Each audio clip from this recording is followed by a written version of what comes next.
শুরুতেই সংবাদ শিরোনাম।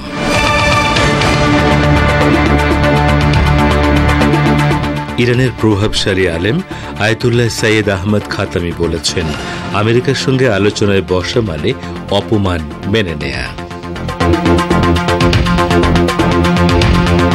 ফিলিস্তিনের হামাসের সামরিক শাখা আল কাসেম ব্রিগেড জানিয়েছে, তারা সব রকমের পরিস্থিতির জন্য প্রস্তুত এবং উচ্চ সতর্কতা বজায় রয়েছে।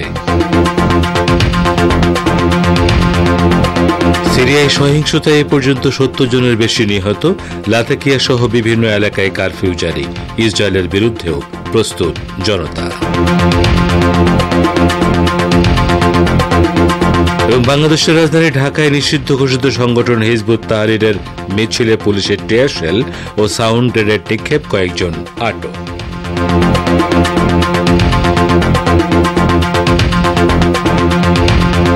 আসসালামু আলাইকুম। এতক্ষণ গুরুত্বপূর্ণ সংবাদ শিরোনাম শুনলেন। এবারে বিস্তারিত বিশ্ব সংবাদে আপনাদের স্বাগত জানাচ্ছি। আমি গাজী আব্দুর রশিদ। ইসলামী প্রজাতন্ত্র ইরানের প্রভাবশালী আলেম আয়াতুল্লাহ সৈয়দ আহমদ খাতামি বলেছেন, আমেরিকার সঙ্গে আলোচনায় বসা মানে অপমান মেনে নেয়া। তিনি আজ তেহরানে জুমার নামাজের খুতবায় এই কথা বলেন। আয়াতুল্লাহ খাতামি আরও বলেন, ইরানি জনগণ আশুরা সংস্কৃতিতে বিশ্বাসী এবং তারা অপমান মেনে নেয় না। আজকে জুমার নামাজের খুতবায় আয়াতুল্লাহ সৈয়দ আহমদ খাতামি ইউক্রেনের প্রেসিডেন্ট ভলোদিমির জেলেনস্কির সাথে মার্কিন প্রেসিডেন্ট ডোনাল্ড ট্রাম্পের আচরণের কথা উল্লেখ করে বলেন, ইউক্রেনের প্রেসিডেন্টকে ট্রাম্প যেভাবে অপমান করেছেন তা পুরো বিশ্ব দেখেছে। আমেরিকার প্রতি অনুগত সবার জানা উচিত, এই আচরণ তাদের সঙ্গেও করা হবে। এটা সাম্রাজ্যবাদেরই চরিত্র। তেহরানের জুমা নামাজের ইমাম আরও বলেন, সর্বোচ্চ নেতা যতই বলতেন যে আমেরিকার সাথে আলোচনা করা সম্মানজনক নয়, কিন্তু কিছু লোককে তা বিশ্বাস করানো যাচ্ছিল না। তারা ট্রাম্পের এই আচরণ দেখার পর স্বীকার করেছেন যে আমেরিকার সাথে আলোচনা করা ঠিক হবে না। আমেরিকার সাথে আলোচনার অর্থ অপমান, অপদস্থ এবং নিজের সম্মান বিকিয়ে দেয়া। ব্রিটিশ সরকারের অভিযোগের জবাবে ইসলামী প্রজাতন্ত্র ইরানের পররাষ্ট্র মন্ত্রণালয়ের মুখপাত্র ইসমাইল বাকাই জোর দিয়ে বলেছেন, ইরানি জনগণের বিরুদ্ধে ভিত্তিহীন অভিযোগ উত্থাপন অথবা শত্রুতামূলক আচরণের জন্য অবশ্যই জবাবদিহি করতে হবে। ইরানের ইউনার বরাত দিয়ে প্রেস টুডে জানিয়েছে, ইরানের পররাষ্ট্র মন্ত্রণালয়ের মুখপাত্র ইসমাইল বাকাই ব্রিটিশ উপ স্বরাষ্ট্রমন্ত্রীর হস্তক্ষেপমূলক বক্তব্যের প্রতিক্রিয়ার নিজের এক্স পেজে লিখেছেন, ব্রিটিশ সরকার ইরানিদের প্রতি তাদের অযৌক্তিক এবং বিদ্বেষমূলক মানসিকতা বজায় রাখতে চায়, কারণ এর মাধ্যমে তারা নিজেদের অপরাধ আড়াল করতে পারবে বলে মনে করছে। যুক্তরাজ্য ফিলিস্তিন এই জনগণের বিরুদ্ধে গণহত্যায় সমর্থন দিয়েছে এবং ইরান বিরোধী সন্ত্রাসী তৎপরতায় পৃষ্ঠপোষকতা করেছে। ইরানের বিরুদ্ধে ব্রিটেনের হাস্যকর অভিক্ষেপের কথা উল্লেখ করে তিনি লিখেছেন, আপনারা ইরানের বিরুদ্ধে অন্যদের বিষয়ে হস্তক্ষেপের অভিযোগ তুলেছেন, কিন্তু এটা এমন একটা বিষয় যেটাতে আপনারা অত্যন্ত দক্ষ। অন্য জাতিগুলোর অভ্যন্তরীণ বিষয়ে হস্তক্ষেপে আপনারা পারদর্শী। ফিলিস্তিনের ইসলামী প্রতিরোধ আন্দোলন হামাসের সামরিক শাখা আল কাসাম ব্রিগেড জানিয়েছে, তারা সব রকমের সম্ভাবনার জন্য প্রতিয়ে বলেছে, অবরুদ্ধ গাজা উপত্যকায় দখলদার বাহিনী নতুন করে যুদ্ধ শুরু করলে ইসরায়েলি বন্দীদের মুক্তির নিশ্চয়তা থাকবে না। আল কাসাম ব্রিগেডের মুখপাত্র আবু ওবায়দা বৃহস্পতিবার এক ভিডিও বক্তৃতায় এ মন্তব্য করেছেন। তিনি জোর দিয়ে বলেন, দখলদার সরকার অস্ত্র ও যুদ্ধের মাধ্যমে যা অর্জন করতে ব্যর্থ হয়েছে তা কখনোই হুমকি বা প্রতারণার মাধ্যমে অর্জন করা যাবে না। মার্কিন প্রেসিডেন্ট ডোনাল্ড ট্রাম্প হুমকি দেওয়ার ঠিক একদিন পর আবু ওবায়দা এই মন্তব্য করলেন। ট্রাম্প হুমকি দিয়ে বলেছেন, গাজা উপত্যকায় আটক অবশিষ্ট ইসরায়েলি বন্দীদের অবিলম্বে মুক্তি না দিলে ফিলিস্তিনি এবং হামাস যোদ্ধাদের হত্যা করা হবে। আবু ওবায়দা বলেন, শত্রুদের যুদ্ধবিরতি লঙ্ঘন এবং বিশ্বাসঘাতকতা সত্ত্বেও আমরা বিশ্ব এবং মধ্যস্থতাকারীদের সামনে বন্দী বিনিময় চুক্তি মেনে চলতে প্রতিশ্রুতিবদ্ধ।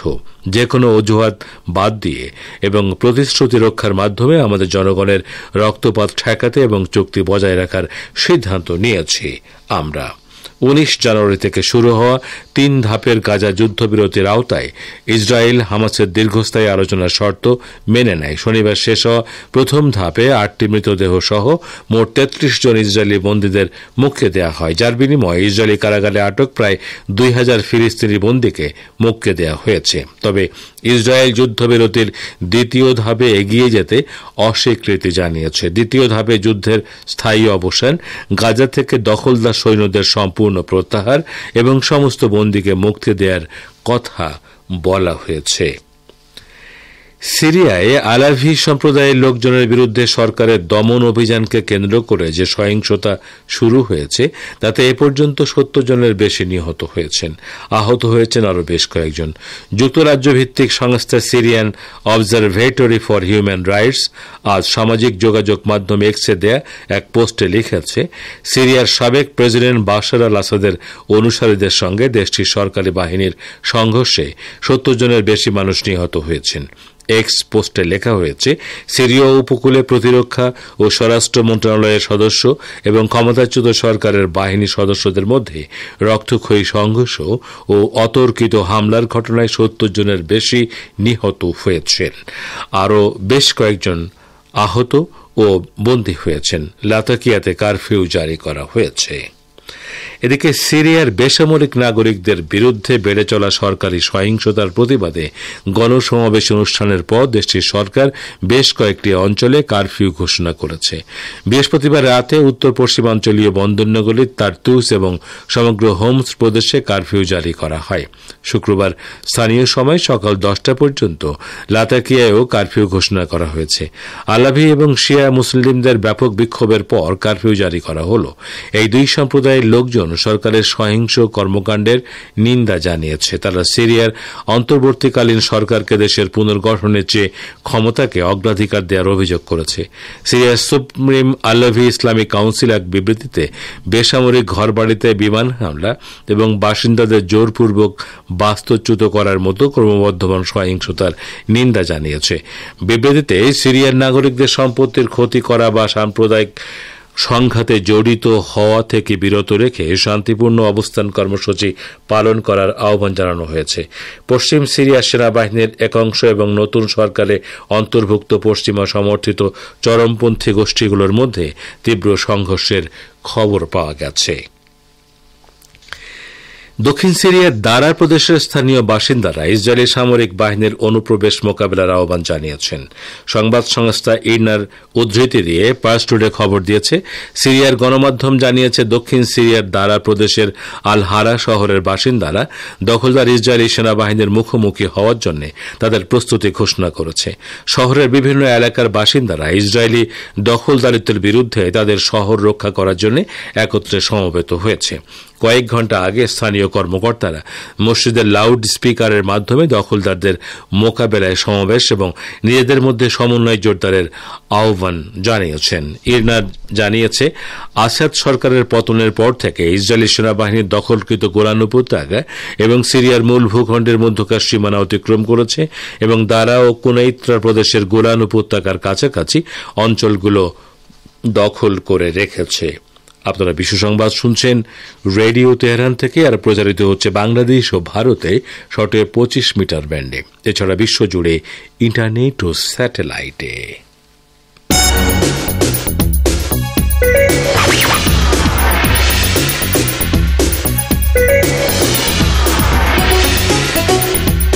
রেডিও তেহরান, খবরের সঙ্গে 24 ঘন্টা।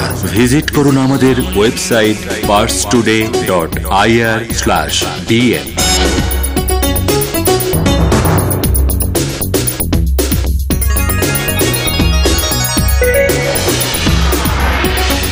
আবারও ফিরে এলাম বিশ্ব সংবাদে। বাংলাদেশের রাজধানী ঢাকার পল্টন মোড় এলাকায় নিষিদ্ধ ঘোষিত সংগঠন হিজবুত তাহরিরের মিছিলে টিয়ার শেল ও সাউন্ড গ্রেনেড নিক্ষেপ করেছে পুলিশ। এতে মিছিলটি ছত্রভঙ্গ হয়ে যায়। আটক করা হয়েছে বেশ কয়েকজনকে। আর জুমার নামাজ শেষ হওয়ার পরেই হিজবুত তাহরিরের ব্যানার নিয়ে একটি মিছিল বের হয়। পুলিশের বাধা অতিক্রম করে মিছিলটি পল্টন মোড় পার হয়ে বিজয়নগর মোড়ের দিকে যায়। এ সময় পুলিশ কাঁদনে গেছে শেল ও সাউন্ড গ্রেনেড ছোড়ে। এক পর্যায়ে পুলিশ লাঠিপেটা করে। মিছিলটি ছত্রভঙ্গ হয়ে যায়। মিছিলে অংশগ্রহণকারীরা অলিগলিতে ঢুকে পড়ে। কিছুক্ষণ পরে তারা আবার সংগঠিত হয়ে পল্টন মোড়ের দিকে আসতে থাকে। পুলিশ এ সময় সাউন্ড গ্রেনেড ছোড়ে। তখন মিছিলটি আবার ছত্রভঙ্গ হয়ে যায়। বেলা 2:30টার দিকে পল্টন ও আশপাশের এলাকার বিভিন্ন অলিগলিতে যায় পুলিশ। পরে হিজবুত তাহরিরের সদস্য সন্দেহে বেশ কয়েকজনকে আটক করে পুলিশের গাড়িতে তুলতে দেখা যায়। পুলিশের রমনা বিভাগের উপকমিশনার মোহাম্মদ মাসুদ আলম সাংবাদিকদের বলেন, হিজবুত তাহরিরের সদস্যরা বিভিন্ন অলিগলিতে অবস্থান নিয়েছে। পুলিশ সতর্ক অবস্থায় রয়েছে। নারীদের সম্ভাবনা ও কর্মদক্ষতাকে উৎপাদনমুখী কাজে সম্পৃক্ত করে উন্নত বাংলাদেশ গড়ার অভিষ্ট লক্ষ্য অর্জনে অন্তর্বর্তী সরকার নিরবিচ্ছিন্নভাবে কাজ করে যাচ্ছে বলে জানিয়েছেন প্রধান উপদেষ্টা অধ্যাপক ড মোহাম্মদ ইউনূস। আজ শুক্রবার আন্তর্জাতিক নারী দিবস উপলক্ষে দেয়া এক বাণীতে তিনি এসব কথা বলেন। এদিকে বাংলাদেশে নারী নির্যাতন সহ নারীদের বিভিন্নভাবে হেনস্থার ঘটনায় গভীর উদ্বেগ প্রকাশ করে তীব্র নিন্দা ও প্রতিবাদ জানিয়েছেন বিএনপির মহাসচিব মির্জা ফখরুল ইসলাম আলমগীর। আজ এক বিবৃতিতে বিএনপি মহাসচিব বলেন, দেশের উন্নয়ন অগ্রগতি সহ সব ক্ষেত্রে নারীরা পুরুষের পাশাপাশি অগ্রণী ভূমিকা পালন করছেন। শিক্ষাক্ষেত্রেও নারীরা যে অগ্রগামিতা দেখাচ্ছে তা অত্যন্ত প্রশংসনীয়। দেশের মতো বিদেশেও নারীরা প্রশংসনীয় ভূমিকা রেখে দেশের সম্মান বৃদ্ধি করছেন বলে জানান তিনি।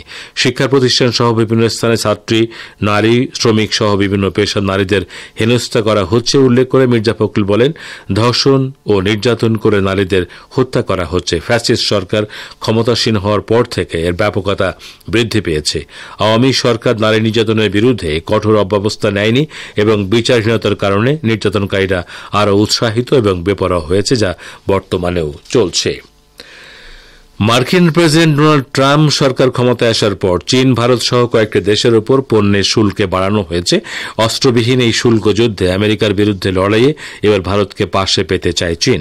আজ নয়াদিল্লিকে এই ইস্যুতে বার্তা দিলেন চীনের পররাষ্ট্রমন্ত্রী ওয়াং ই। তিনি বলেন, আধিপত্যবাদ ও পেশি শক্তির রাজনীতির বিরুদ্ধে ভারত ও চীন উভয় দেশকে একত্রে নেতৃত্ব দিতে হবে। চীনা পররাষ্ট্রমন্ত্রী ভারতের প্রধানমন্ত্রী নরেন্দ্র মোদীরও প্রশংসা করেছেন। উৎক্ষেপণের পরপরই বিস্ফোরিত হয়েছে প্রযুক্তি উদ্যোক্তা ইলন মাস্কের স্পেস এক্সের স্টারশিপ রকেট। ফলে নতুন করে সংকটে পড়ল মার্কিন মহাকাশযান প্রস্তুতকারক প্রতিষ্ঠানটি। এটি স্পেস এক্সের কৃত্রিম উপগ্রহ বহনকারী স্টারশিপের অষ্টম উৎক্ষেপণ প্রচেষ্টা। স্থানীয় সময় বৃহস্পতিবার স্টারশিপে পরীক্ষামূলকভাবে উড্ডয়নের সময় মেক্সিকো উপসাগরে স্যাটেলাইটটির বিস্ফোরণ ঘটে। একটি লাইভ ভিডিওতে দেখা যায়, বুস্টার থেকে আলাদা হওয়ার কয়েক মিনিটের মধ্যে স্টারশিপ রকেটের উপরের স্তরটি নিয়ন্ত্রণহীনভাবে ঘুরতে থাকে। এরপর যোগাযোগ বিচ্ছিন্ন হয়ে বিস্ফোরিত হয়ে হারিয়ে যায়। অনলাইনে ছড়িয়ে পড়া আরেকটি ভিডিওতে দেখা গেছে, বাহামা দ্বীপপুঞ্জে আকাশ থেকে আগুনের জ্বলন্ত ধ্বংসাবশেষ বৃষ্টির মতো পড়ছে। দক্ষিণ কোরিয়ার যুদ্ধ বিমান থেকে আবাসিক এলাকায় বোমা ফেলার ঘটনা ঘটেছে। এতে 29 জন আহত হয়েছেন। এর মধ্যে 15 জন বেসামরিক ব্যক্তি, তাদের মধ্যে আবার 4 জনের অবস্থা গুরুতর। তো শ্রোতা বন্ধুরা, আমাদের নিউজ ডেস্কে এখনকার মতো এই ছিল সর্বশেষ ঘটনা খবর। এতক্ষণ আমাদের সাথে থাকার জন্য অনেক অনেক ধন্যবাদ।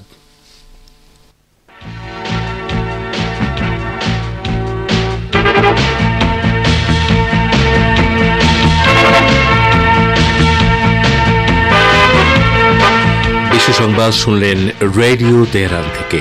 শ্রোতা বন্ধুরা, এবারে আমন্ত্রণ জানাচ্ছি সংবাদ ভাষ্যের অনুষ্ঠান দৃষ্টিপাতে।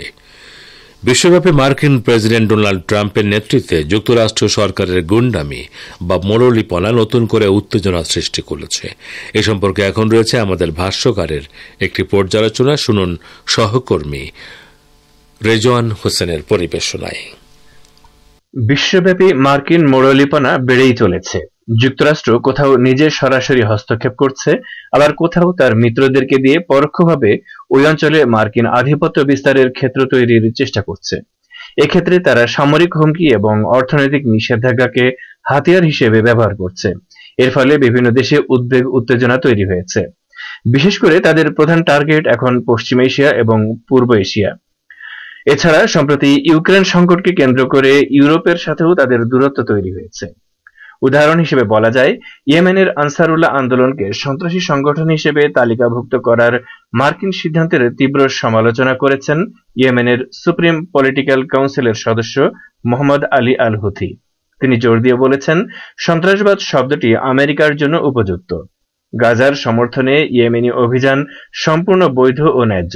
এছাড়া আমেরিকা থেকে আরও অস্ত্র কেনার তাইওয়ানি সিদ্ধান্ত ট্রাম্প প্রশাসনকে ঘিরে রেখেছে ধনকুবেররা।